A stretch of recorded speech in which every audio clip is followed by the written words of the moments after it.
ফুটবলারদের ব্যস্ততম সময় কাটে ক্লাব ফুটবলে। সেখানকার ফুটবলাররা যদি থাকে বিশ্বকাপের স্কোয়াডে তাহলে তো কথাই নেই, চরম এক ব্যস্ততম সময় কাটবে তাদের।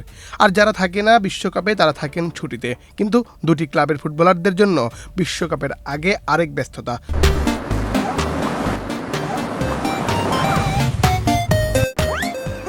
সাথে ট্রফির লড়াই। চ্যাম্পিয়ন্স লিগের ফাইনালে মুখোমুখি পিএসজি ও আর্সেনাল। কার হাতে যাবে চ্যাম্পিয়ন্স লিগের শিরোপা?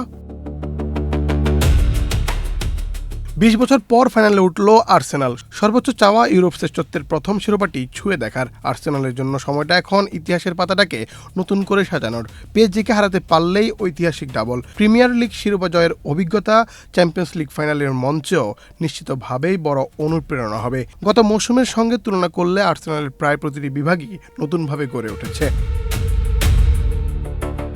অন্যদিকে পিএসজি আছে শিরোপা ধরে রাখার লড়াইয়ে। লম্বা সময় ধরে চ্যাম্পিয়ন্স লিগকে পাখির চোখ রেখেছিল পিএসজি। স্প্যানিশ কোচ লুইস এনরিকের অধীনে অবিশ্বাস্য এক দলে পরিণত হয় প্যারিসের ক্লাবটি এবং গত মৌসুমে জিতে নেয় নিজেদের প্রথম চ্যাম্পিয়ন্স লিগ শিরোপা। বুদাপেস্টের পুস্কাস অ্যারেনায় আর্সেনালকে হারাতে পারলে রিয়াল মাদ্রিদের পর দ্বিতীয় ক্লাব হিসেবে চ্যাম্পিয়ন্স লিগে টানা দুটি শিরোপা জেতার কীর্তি করা হয়ে যাবে, যদিও মাদ্রিদ টানা ৩ বার জিতেছিল। গত মৌসুমে চ্যাম্পিয়ন্স লিগ সেমিফাইনালে আর্সেনালের মুখোমুখি হয়েছিল পিএসজি। এমিরেটসে প্রথম লেগ ১-০ গোলে জেতার পর পার্ক দে প্রিন্সেসে দ্বিতীয় লেগে পিএসজি জিতেছিল ২-১ গোলে।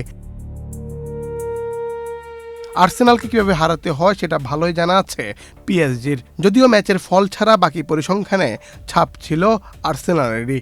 মাঝের এক বছরে আর্সেনাল অনেক বদলেও গেছে।